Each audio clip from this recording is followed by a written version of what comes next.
j'espère que vous allez bien. Vous avez tellement aimé la vidéo des fournitures d'école licorne qu'on était obligé aujourd'hui de vous montrer plein d'astuces pour décorer votre chambre sur le même thème. D'ailleurs, pour ceux qui n'ont toujours pas vu la première vidéo, je vous invite à aller la regarder dans la fiche qui apparaît juste au-dessus. Si vous êtes nouveau sur la chaîne, bienvenue, n'hésitez pas à vous abonner, ça nous aide tellement à continuer l'aventure et on pourra encore plus vous proposer de vidéos. Allez, c'est parti, je vous montre les tutos tout de suite.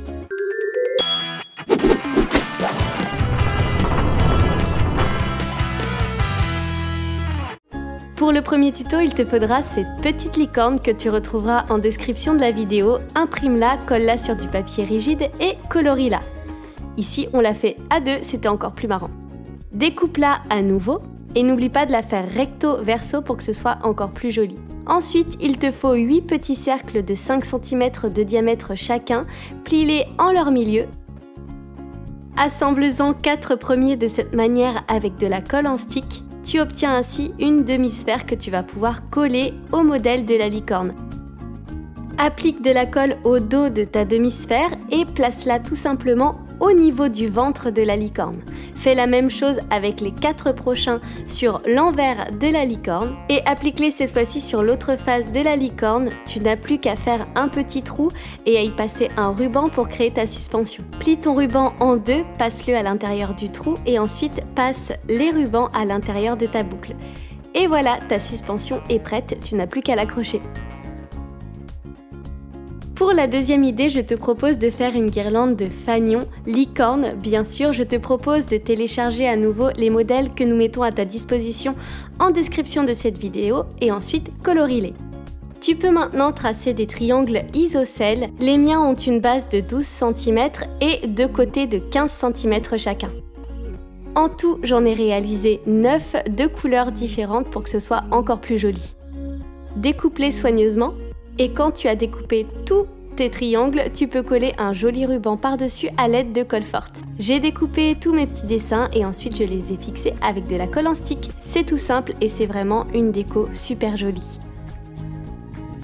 Pour l'idée suivante, prends du papier et trace un premier demi-cercle de 28 cm de diamètre et ensuite retire 2 cm pour chaque autre demi-cercle.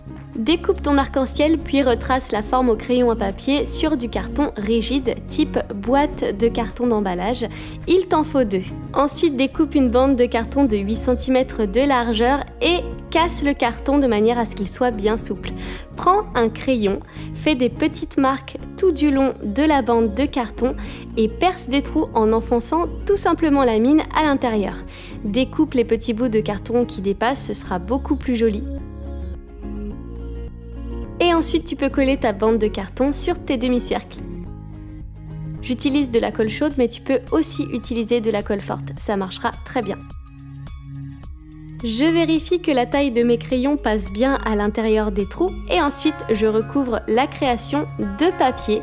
Et là, je ne l'ai pas fait dans le bon sens. Je te conseille vraiment de commencer par recouvrir la tranche de la création pour ensuite recouvrir la face et le dos. Ce sera beaucoup plus précis. Maintenant, tu peux découper le prochain demi-cercle à créer en papier et à chaque fois, choisis une nouvelle couleur pour ton nouveau demi-cercle. Tu n'as plus qu'à les assembler avec de la colle en stick du plus grand au plus petit sur ta création. Ici, j'ai décidé de faire un arc-en-ciel pastel, mais bien sûr, fais comme tu veux, tu peux choisir les vraies couleurs. Prends un petit cutter ou un couteau de précision pour créer les encoches qui te permettront de glisser tes crayons à l'intérieur des trous. Et ensuite, pour rabattre le papier, enfonce tout simplement les crayons à l'intérieur. Pour que ce soit encore plus magique, j'ajoute des petits nuages blancs et pour le dernier demi-cercle, je trace au crayon à papier mon demi-cercle, je mets un petit peu de colle liquide et je saupoudre plein de paillettes argentées sur la colle. Tapote légèrement les paillettes à l'aide de ton doigt pour être sûr qu'elles soient bien fixées. N'hésite pas à faire une deuxième couche si tu le souhaites pour que ce soit bien rempli. Et voilà, c'est fait, tu as un superbe range-crayon.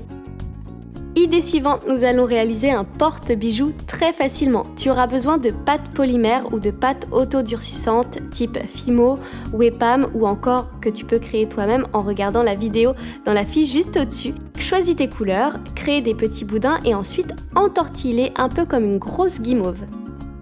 Répète l'opération jusqu'à ce que les couleurs se mélangent bien, mais pas tout à fait, attention, de manière à pouvoir créer ce joli effet marbre.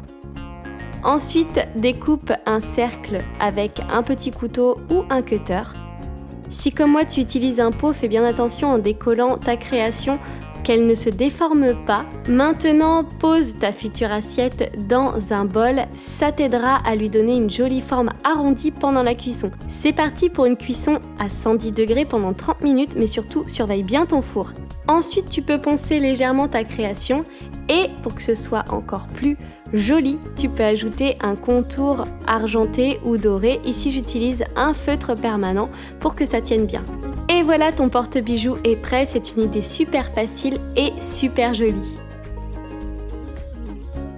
Maintenant, je vais te montrer comment réaliser un meuble licorne. Attention, oui, un meuble licorne. Je commence par découper les différentes pièces de carton qui me permettront de créer mon meuble. Alors attention, pour les mesures, ne regarde pas celle qui est indiquée dans la vidéo. Je te propose d'aller voir dans la description de la vidéo, nous t'avons créé un plan pour être sûr que tu obtiendras un meuble parfait. Le mien, je l'ai fait un peu en improvisant et après je me suis dit que c'était quand même mieux de vous montrer quelque chose qui soit vraiment parfait. Donc allez voir dans la description. Pour recouvrir mes pièces de carton, j'utilise du papier un peu rigide pour que ce soit bien résistant. Je le colle avec de la colle en stick et je retire les petits morceaux qui dépassent. Je fais la même chose avec chacune de mes pièces de carton. C'est un peu long, mais le résultat est vraiment chouette. Et une fois que mes morceaux sont prêts, je peux les assembler avec de la colle chaude ou de la colle forte si tu préfères. Ici, tu obtiens comme une grosse boîte à chaussures, mais nous allons créer tout de suite les séparations qui vont nous permettre d'y glisser ensuite les tiroirs. Quand c'est fait, tu n'as plus qu'à les coller. Donc, il nous en faut une dans la largeur de la boîte, puis une sur la hauteur. Ici, la deuxième, je l'ai fait en deux parties, mais tu verras sur le plan, il y en a une en un seul morceau et c'est encore plus pratique. Pour créer les tiroirs, j'ai juste à assembler 5 morceaux de carton, les uns avec les autres, avec de la colle chaude ou forte. Et pour la partie avant du tiroir que l'on va voir, je la recouvre avec du papier un peu rigide. C'est pareil, j'utilise de la colle chaude, mais tu peux aussi faire la même chose avec de la colle forte, voire de la colle en stick pour cette étape. Recouvre le carton d'une bonne couche de colle, puis pose-le sur le papier. Coupe-le d'abord grossièrement pour ensuite prendre bien le temps de le couper à la bonne taille de ton carton. C'est maintenant le moment de l'ajouter sur l'avant de ton tiroir. N'hésite pas à en faire de différentes couleurs pour que ce soit encore plus beau. Bien sûr, c'est un meuble licorne, donc nous allons réaliser un pochoir à l'aide de ce modèle de tête de licorne que tu pourras retrouver en description de la vidéo. Je te conseille tout de suite de coller le papier sur du papier un peu plus rigide pour ensuite découper la forme de ta licorne. Ça évitera de l'abîmer comme je l'ai fait un petit peu. Quand ton pochoir est prêt, prends du scotch et fixe-le à ton tiroir. Prends de la colle liquide, puis applique-la au pinceau depuis le pochoir vers l'intérieur de tiroir pour être sûr de ne pas en mettre partout. Recouvre le tout de paillettes et ensuite enlève l'excédent. N'hésite pas à faire la même opération 2 ou 3 fois pour avoir un motif bien pailleté. Et voilà ce que ça donne, ton meuble licorne est prêt. Je te montre maintenant comment faire un tableau licorne. Tu auras besoin d'une toile de peintre, celle-ci vient de chez Action, elle n'est vraiment pas chère. Trace des petits repères tous les 5 cm. Et applique le scotch seulement une fois sur deux de manière à obtenir une bande blanche, une bande de scotch. Maintenant, prends de la peinture acrylique et un pinceau et applique la peinture en partant de l'extérieur du scotch et en rabattant la peinture vers la bande de manière à ce que ça ne déborde pas en dessous le scotch. Ensuite, retire le scotch avant que la peinture ne soit sèche, attends que ça sèche et tu peux maintenant inscrire un super message sur la toile et faire plein de petits dessins. J'ai décidé d'écrire ma citation en doré pour que ce soit plus girly, puis j'ai rajouté quelques touches de rose pour les petits cœurs et de doré pour les étoiles. Pour que ce soit bien net, n'hésite pas à retirer toutes les petites traces de crayon à papier qu'on pourrait apercevoir. Et tu peux aussi ajouter une petite corne en papier pailleté, des oreilles ou encore des yeux pour un résultat encore plus kawaii. Tu sais maintenant comment réaliser un super tableau #jamais sans ma licorne. L'idée suivante est vraiment toute bête, mais je l'ai souvent utilisée pour décorer mes murs. Prends une feuille de papier et découpe à l'intérieur des formes à l'aide d'une perforeuse ou tout simplement des dessins que tu auras dessinés. Découpe-les et fixe-les à ton mur avec de la pâte à fixe pour un résultat super joli qui n'abîmera pas tes murs. Et voilà, j'espère que toutes ces idées de décoration et ces astuces licornes t'auront plu. N'hésite pas à me dire en commentaire quelle a été ton idée préférée.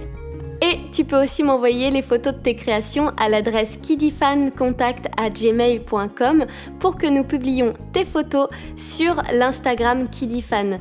N'hésite pas aussi à nous rejoindre sur Instagram, tu verras, on y publie des super photos. Je te fais des bisous!